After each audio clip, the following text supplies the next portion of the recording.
All right, we are live again. Yay. All right, today on Whiskey, Women, and Wisdom, we got a 2-for-1 special today. Hey, now, look at here. We had Texas Trooper looking good there, Nanette. Hey, Mama. Good looking, huh? Yeah. And we got her side piece, her side danger, her girl in crime. Her mama, her wife, right there.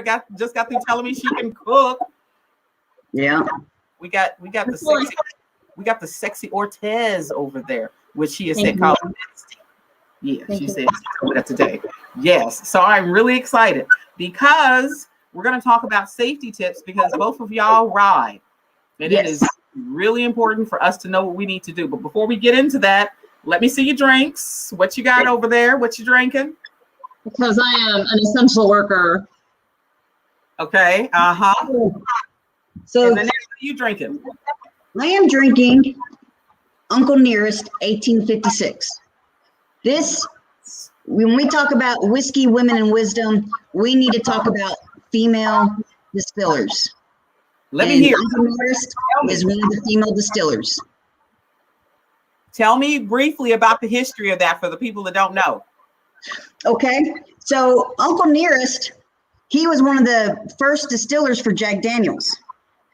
All right, so now his family has come back, got his original recipe, and are now, kind of resurrecting the name.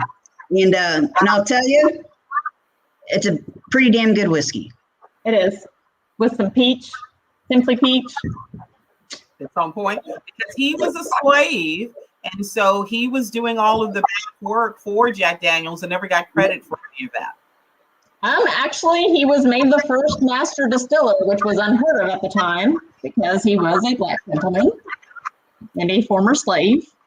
Yeah. But he was given that position, and he was the one that really brought Jack Daniels to the forefront because it was his family recipe, not Jack Daniels' family recipe. There you go. And it was his heritage of whiskey distilling that he brought to Jack Daniels. But his family has resurrected all of his original recipes, and they've brought it back as Uncle Nearest with his original 1856.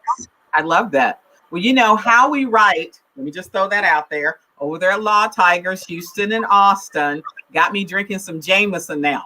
So I have been drinking recently Jameson and America, which is a veteran that has a new distillery in Galveston, Texas. And so that is what I've been doing. But I'm definitely going to try the 1886. Is that what you said? 1856. 1856. 10 years make a difference. We're going to work that out. Yeah. Absolutely. Hey, now. All right. So let's get into it. Tell me, first of all, how long have you been riding? Wow. I've been riding since I could walk. Started on the little mini bikes, with your little 2-stroke motors in there. You had to sit there and crank it, with the pull crank. Like a lawnmower. Yes.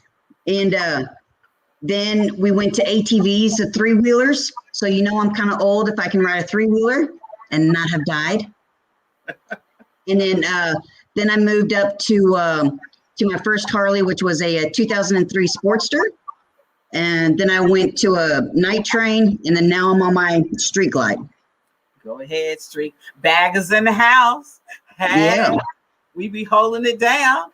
All right, Ortez, what you riding? How long you been riding?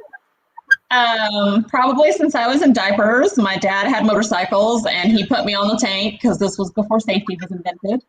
And I knew I was a big girl because I got to ride on the back, hanging on to him once again before safety was invented. And I started off on, I bought my own Honda Shadow and then moved up to a Harley Davidson Road King. Road King in the house. We like those too. Absolutely. Mm-hmm. Okay, so, well, hey now. And Harley, I've said several times, Harley needs to make a Road Queen. Road Queen, make it just like the Road King, but make it just a little more narrow, maybe just a little lower to the ground, so it's easier for us to get to it. But I've sent those. Heritage Softail. Well, I'm just saying they have not responded to me yet. I don't know why not. Yeah, that's because it's a Heritage Softail. You just got to get them to rename it. Is that what it is? Well, they need to do that. Yeah, tell them to rename it. So now tell me, now you're military retiree with the Army, is that correct? Yes. So I spent 20 years in the United States Army and the Texas Army National Guard. So that was 5 years active, with 2 deployments to Afghanistan, and retired as a first sergeant E8. I also finished with 3 military occupational specialties. I was first at MP when I was on active duty. Then when I was getting off active duty, because, they say, hey, it's your first enlistment. You can get whatever you want.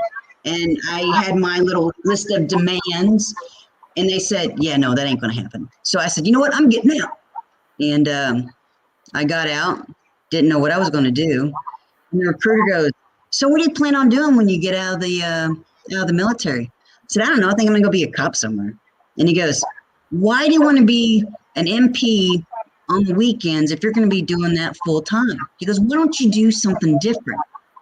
In the state of Texas, they have these brand new $1 million trucks. He goes, and all you need to do is have your commander sign this piece of paper, and you can be an 88 Mike, which is a transport operator. Let me tell you what, my ass was out there driving an oversized 18-wheeler. I could open up the door of this 18-wheeler with my Kevlar on, so it gives me a couple more inches, and the door was still swinging and missing my head. Oh my goodness. It was that tall? It was that tall. The trailer had over, I think, 40 tires. So that was 4. So there's 4 duals on each, 4 sets of tandems. Sure. On each side of the trailer. They each turn independently. Oh my. So when you think, oh, you have to make this big old wide turn, nope. You just sit there, you're in the left lane, you want to turn left, turn left. Okay. And fast forward from there, you were the Texas female motorcycle rider for the I was the first motor officer. So you can look at pictures and DPS history and see, there's some females in dresses, riding the motorcycles, jumping hedges, because that's what they did back in the day, for their motorcycle class, and learned how to slide in the dirt and the grass, because that's how you stop the motorcycle. So, but they weren't officers. Oh. So I'm actually the first female officer to be a motor officer for DPS. Which is in Texas. Which is in Texas, which was down in Austin. I patrolled a 10-block area of the Capitol complex, and I had a pretty good fun time. Okay. But only driving 10 blocks gets old. I would imagine. And now you are trooper status, correct? Yeah, I'm still trooper status, and I'm out there on the old President George Bush Turnpike. So try to keep it on the down low when you're on the bush. Just don't pass the trooper. Yeah. One of the guys hit me. He said you pulled him over and you gave him a warning, and he was very grateful for that. He was like, she is pretty cool. I was like, hey, that's right. She my guest. That's right. Oh, yeah. If it was one of your people, because he came up behind me and I was like, oh, come on. I know you see me. I know you see me. Well, I'm not going to throw his name out there, but he did leave a comment. He did. Oh, okay. Okay, so he put himself on that. So first of all, let me tell you, I want to thank you for your service, because the military service is really important to us, and we are very grateful for everything that everyone does. And so, yeah, And so as a motorcycle riding mama for both of you, you know it's really important for us to be safe out here. As women, sometimes we're riding as a group, sometimes we're riding we're riding solo. So as a female woman, a female law enforcement officer, what are some ways that we can stay safe? So there's several ways you can stay safe. One, you got to know who you're riding with. Know your surroundings. I mean, that's one of the major things is know your surroundings. Two, when you're out riding, if you're going somewhere, have a Find My Friends app, or a friends and family, where you can track each other. I send text messages to my mom when I was doing my solo rides, going out, to not California, but out to New Mexico and Colorado and stuff. And I'm like, hey, make my first stop, just so she's aware of where I'm going. Another thing is, if you are going on these solo rides by yourself, have someone back home have your itinerary, just so they know where you are, or at least know a general vicinity. Because if something, let's just, God forbid, something happens to you and you have your emergency contact, on your driver's license, when they call that emergency contact, you can say, oh yeah, they were supposed to be here at this time. I'm like, well, this is where they are now. And, they can, do a timeline if something was to happen to you. Okay. All right. Perfect. Some other things is, making sure that bike is road worthy. You don't want to be out there riding and the bike just, craps out on you. Or if you're very mechanically inclined, I am not, but if you are. But I'm cute. But, you ride without a bra on, so they're more likely to stop, right? Don't there play. You go. There you go. Instead of just taking a leg out, right? Without a bra. Come on now. Yes, go ahead. I apologize. Keep going. Yes, ma'am. Yes. So those are some of the things to get you started on your road to riding solo. Gotcha. And Cindy says she uses Life 360 app, and I have heard really good things about that app. So that would be like something to look into. Yeah. Okay, so I wrote some questions down, and I have questions about how do I protect myself if I'm not comfortable carrying a gun? And then we're going to talk about carrying a gun. Okay, so if you're not comfortable carrying a gun, there's other things that you can carry. You can carry your keys, They have these cute little knuckle kitty ear things that you can put on. They're plastic, real sharp. I mean, it looks cute, so it's not scary looking. I mean, and you don't even notice that it's something that's going to be poking someone's eye out. It just looks like a little keychain. Another thing is, I tell people, kind of walk with confidence. Pull your shoulders back. Put that chest up there. People aren't going to mess with you if you know what you're doing. And I remember seeing years ago, you can, if you don't like a gun, you can always carry what we call in the sticks here in Texas is a hog sticker, which is a knife. Oh, yeah. I know all about that. Yeah. Okay. So, you can carry one of those, because people, that's going to hurt, that'll give you time to get away. Okay. I remember watching Oprah years ago when she had a show, and one of the people that she interviewed was in prison or something of that nature. He had just got out. He was a rapist. And he said the way he picked his victims was by the way they walked. If a woman had a strong, confident walk and she looked like she knew where she was going, that was not the target that he wanted to get. Yep. So I think that's really good that you said that, because I think that's something that would be overlooked. Okay, so question. Can I carry and not be a concealed license holder? Yes. So again, you have to, if you're not from Texas, please, get with your local or state jurisdictions on y'all's carrying procedures. But in the state of Texas, your vehicle is part of your house. So that is covered under the castle doctrine. And so whenever you're traveling, because before you used to have to travel 2 or more counties. And now you don't have to do that. You can just be traveling to the store. And Okay. you can, you know, because your vehicle is now part of your house. Okay. And so where can I carry? Well, where can't you carry? Oh, okay. If you walk, and if you're one of those riders that likes to go, you know, you like to go to different watering holes. If you walk inside that watering hole and there is a big sign that says 51%, you better turn your little behind around and stick it and lock it in your. Turn your ass around. That's what she wanted to say. I'm gonna go ahead. Go ahead. Yeah.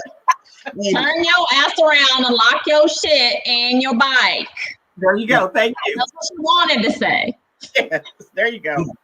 Because that is a no-go, regardless if you are a license to carry holder or not. So, and just remember, yeah, go ahead. No, go ahead. Because you said 51%. That's the sign. That's the sign. And it's going to be prominently displayed at the entrance of any bar or restaurant that serves 51% or more of their sales are in alcohol. Okay. So that's where other than that, pretty much, I mean, we can wear masks. Hopefully I'm not taking it to your kid's school or anything like that. But, Sure. And we're just talking about riding on our motorcycles and doing riding things. So I would highly suggest not going into a spot that has a sign that is 51%. Okay, perfect. Thank you for that. Okay, so what are some of the things law enforcement does for us that we're not necessarily aware of? Okay, so one of the things that is a big topic is human trafficking and sex trafficking.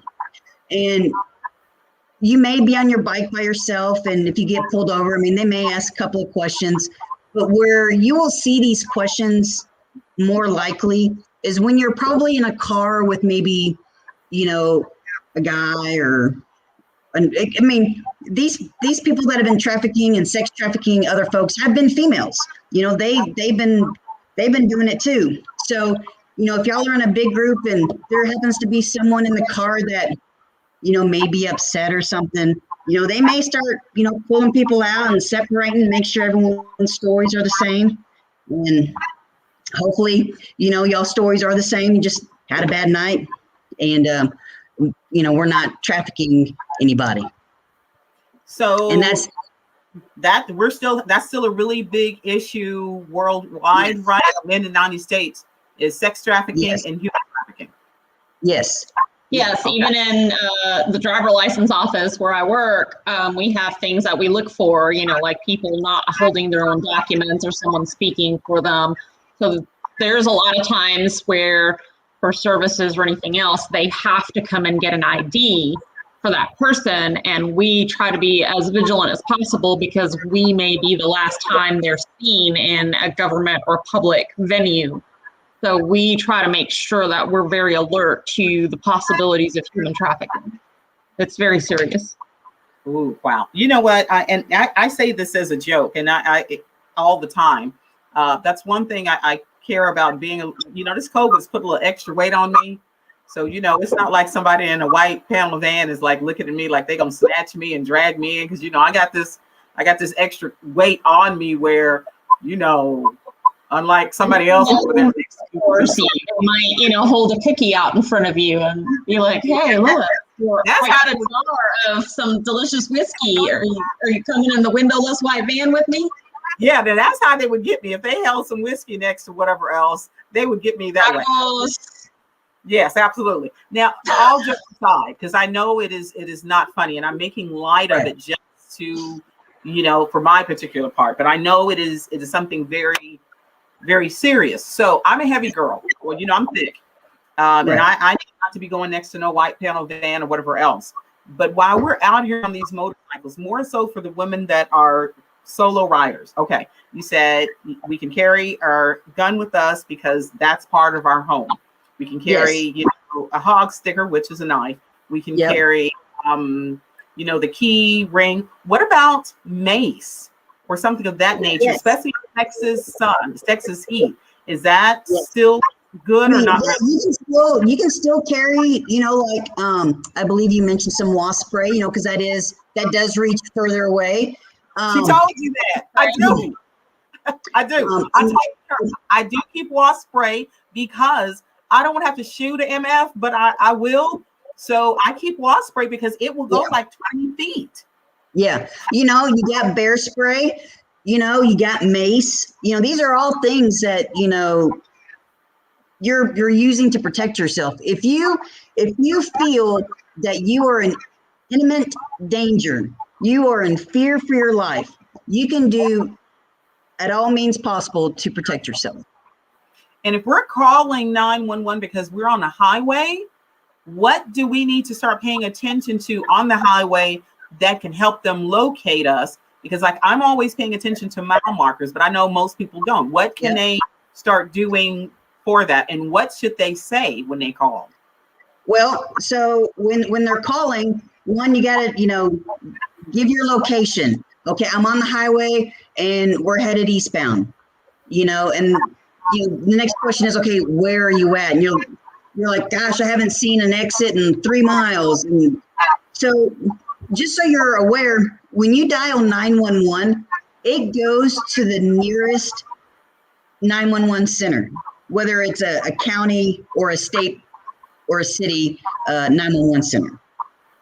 So, so if you say you're on the interstate, sometimes they'll just transfer you to the state police because the state police is in charge of the interstate. But one of the things is you gotta look at your mile markers, and on interstates they are every 1 mile. You will see a green sign every 1 mile. Also, look on your exit signs. Sometimes your exit signs, sometimes they correlate with the mile markers. Sometimes they don't. But if a state police, works a particular stretch of road, they know their exits. They know, okay, well, I see a water tower that says this, or I'm in front of an office building that says Mary Kay. I don't know where I'm at. Well, you're on the Dallas Fort Tollway near Keller Springs. That's where you're at. So stuff like that. What about driving? If we can't call, what about driving to somewhere for safety? So, I would drive to a gas station, drive to a fire station. If you can see them, but if you're out, in the middle of nowhere, I would try to find that gas station, to go to, because that's going to be a public place. They will probably, hopefully, fingers crossed, they'll have some kind of cameras there. Hopefully they're recording. So you can go in there and say, hey, this is what I got going on, or this car behind me is following me, to get you some help. Gotcha. Ooh, I tell you, in this day and age, it's a shame that we have to do all this, but I know as a fact, as myself, I do a lot of solo traveling. I am a concealed, I'm licensed to conceal and carry. And I don't show it because I know this is personal preference. I don't want someone to see my gun because I don't want me to be the target. I don't want them to know where something is for them to take it from me. So everything is always concealed. And I know that's a personal preference for other people. And I'm not going to ask you, which one you think is better or whatever else. I'm just saying, for me, I don't think that's a good deal to go. I've seen a lot of people going around and you can see it. And I'm looking at them like, you the first one I'm going to beat the ass in order to get the gun off of. But I'm glad to know that you can give us this type of information. And I'm hoping that you will come back, tell us other safety items, tell us other ways to protect ourselves or anything else of that. Is there anything else that you would like to add? You too, Miss Ortez, if you got something, because I know you got a background with your daddy. Pay attention. Yes. So I know I said, walk with confidence, but make sure you're parking in well-lit areas. And if you happen to be somewhere, always have a buddy. Take a buddy with you. If you're going to be walking to a parking lot that's, far away, or you decided to park at the hotel and you wanted to walk to the bar, take a buddy with you. Get some fresh air, take a buddy with you, because it's harder to grab two than it's to grab one. Well, look at here, show. I would say that would be the truth, because I ain't going nowhere willing. So this is true. And Miss Ortez, you said pay attention. That was really big. Yes, pay attention, not just to your surroundings, to where you park, but to who's around you. If you feel like something's wrong, look, don't be trying to spare anyone's feelings. Turn around and look at them.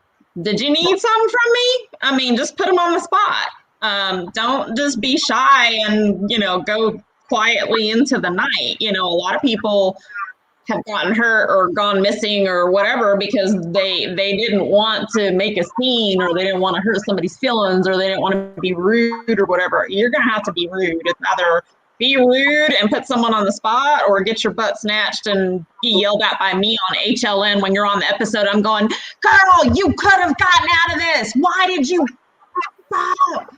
And never mind the fact that the poor woman's dead. I'm still yelling at her because she got herself in that situation. But, so that's just the insult to the injury, is that now I'm going to yell at you when you make it onto, the first 48 or whatnot. Mm-hmm. So, and and even when I'm going to restaurants, back in the day, hey, I used to date police officers back in the day. Hey, I'm just going to throw that out. I did. That used to be my thing. Yeah, I was, what do you call them? Buddies. Badge buddies. I was a badge buddy. Yes, I was. That's okay. But I learned when I go to restaurants or wherever I go, I sit, and then I'm hood too. So, it's part of the hood in me. Mm-hmm. I sit where I can watch the exits. Yeah. I don't sit where I can't see who's coming in. And I'm always very aware of my circumstances and my surroundings. Yeah. I know where the exits are.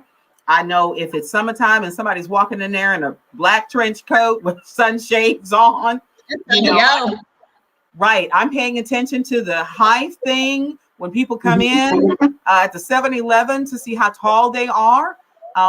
And yet to this day, have I ever had to give any testimony about anything? But if I ever do, I'm like, he was 5'9". I was looking at him, Yeah. So paying attention is such a really big deal. And I think we get so involved with this thing right here. Yeah. Right. That we But it's a great tool, though. I mean, you can use it to help you stay safe. You just can't be so glued to it. You're not aware of what's going on around you. So if you hear folks behind you, you've got that feeling in your gut. If the hairs on your neck are standing up, pay attention. And that's really important, talking about our intuition, because a lot of times we are ignoring things because we think, oh, it's no big deal. Oh, he's walking behind us or whatever else, or he's riding behind us. I had a guy once follow me to the gas station. I wound up doing a Facebook Live about it because he was like, oh, you're so pretty on that bike. And I moved lanes, he moved lanes. I moved lanes, he moved lanes. I went into the racetrack. He came behind the racetrack. I'm like, I'm putting my hand on my hip because I'm like, if it's he or me. And he was like, pulled on the side of me and, oh, you look so good on. I'm like, okay, thank you. Keep it moving. Thank you. It was creepy. I don't know if you remember that video or not, but I was like, have you ever had someone follow you to the gas station? And what did you think about it? Opposed to trying to smile because it was a compliment, he could have threw acid in my face. He could have shot me right there. I was quick to say, bye. Thank you. Keep it moving. Yeah. So those are real situations that we face. Yeah. And you don't have to be a self-defense expert or, a judo expert or a shooting expert. A couple things that my dad told me, like you were referencing my dad. One of them was always go for the soft spots. So like eyes, throat, ears. And definitely nose. The other thing that he had told me is don't spend your time trying to go for the groin. Everybody's like, go for the groin. He's like, go for the knees. He can't get you if he can't walk or run, you know. And a lot of people don't spend their time. Yeah, and if it's a guy, he's kind of expecting you to hit him in the balls. So exactly. He's probably wearing. So you get his knees, he can't come get you whether his balls hurt or not. There you go. You know, and then the other thing is, if you are carrying a gun, you know, he always said, you know, shoot for the center, somewhere in the middle. Don't try to get cute and do a headshot or do whatever. Or, I'm just gonna wing him. Just shoot for that middle part, and you know, let him worry about himself. Biggest part. I mean, any gun instructor will tell you, firearms instructor will tell you, the center mass. You know, that's where all your vital organs are. And Nanette, you said something important I hadn't thought about. You said the nose, and you're saying use your palm with the nose? You got to be careful, but if you're going to use your palm and you're going to strike up, you're going to break their nose. And if they got you like this and you're in front of them, just hit them with your head. Yeah, hit them with the back part of your head, because that's good. I don't care who you are. That's going to make your eyes water, and that's going to take your breath away. I don't care who you are. Sometimes that's all we need. Yep. I mean, just, you know, do a quick head back and then just take off running to wherever. And then if he drops his gun, you grab it and then run. Don't just leave it on the ground next to him. Look here, I didn't see you and I together. We didn't see some of these stories on CSI and all these different things. These murders. Why did you leave it there? And then he shot you in the back. It's like, pick the gun up, pick the knife up. Just don't leave it there. It's like, come on, Jane, get it. Trust me, I know. Okay, so when you come back on, we're going to talk about maybe some self-defense moves or some different tactical stuff, or we're going to have to get together. Yeah, that's all her. That's her department. Yeah, we can. We'll do something to that effect. Just tell me what you're looking for, and I can. We can do I can be there with you, and I can use her as a. Because I'm gonna just tell you, get the closest stick, brick, rock, whatever. No, I like that thought. I like the thought of us doing some self-defense moves, and you using Ms. Ortez as. I like that thought. Yeah. Yeah. Okay. So nothing. I mean, and that's the other thing too, is that, with the recruits, I guess I thought I was, for some reason, I don't think I'm like super tall, but I guess I'm like average, but I didn't realize how short and small some females really are.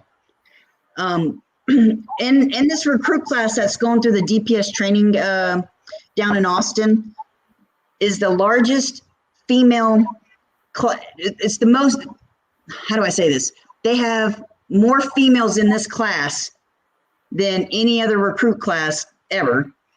Really? And then, yes. And a lot of these females are little bitty trooper action figures. I mean, between the shortest one was about 5 foot, and then the tallest one maybe about 5'9". But the ones that are in the be a height and weight requirement to be a police officer. No. So back in the day, DPS did have a height. It was a height requirement, and you had to be, it was a height and race requirement. Okay. And you had to be over 6 foot tall. Well, dang. Yeah. So obviously, a couple of lawsuits, and now anyone can be a trooper. No matter if because there was a girl that was 4'11".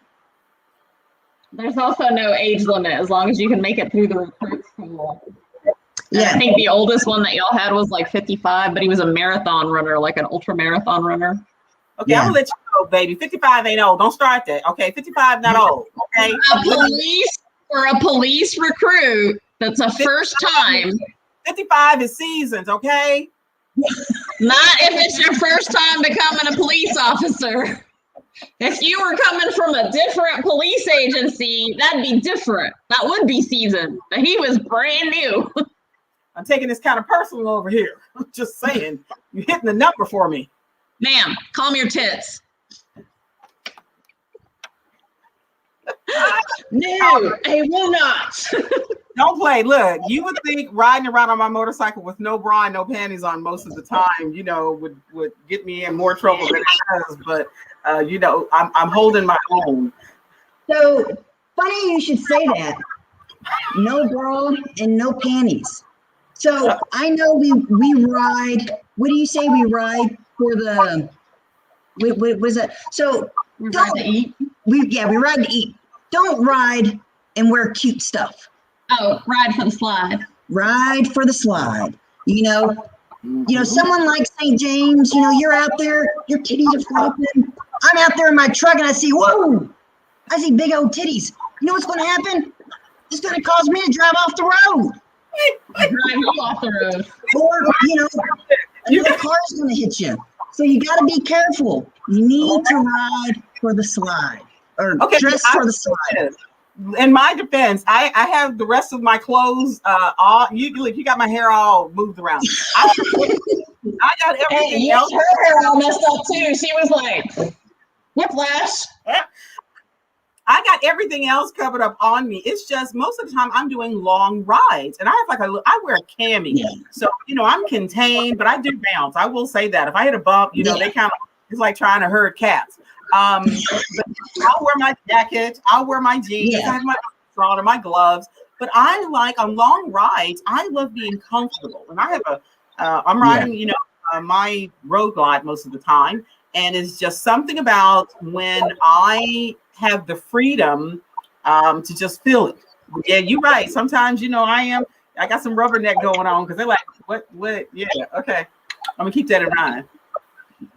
Be like, officer, I did not mean to cause that traffic jam. 50-car pileup. Absolutely. All right, ladies. No, these were so distracting. For sure. You don't ticket double D's, do you? I'm gonna stop with you. Okay, we're gonna wrap this up.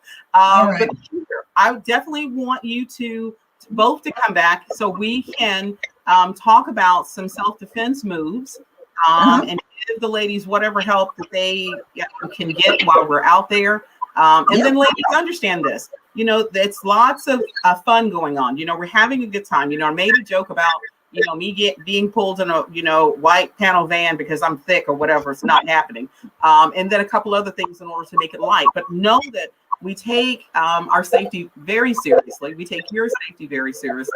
And it helps to have some laughs when you're talking about serious subjects because so many things go on with us as we're riding solo and riding by ourselves. So if you have other questions that we didn't get to, put it on here because sometimes Facebook is kind of quirky and it won't pop up the comments. And then Nanette and Ortez can answer the questions for you if you have any other questions or concerns. So thank you so very much for coming. I'm going to get me some more whiskey. Me too. Later. Ladies, be bad, be bold, find somebody's face to sit on because sex is important. Hey, for sure.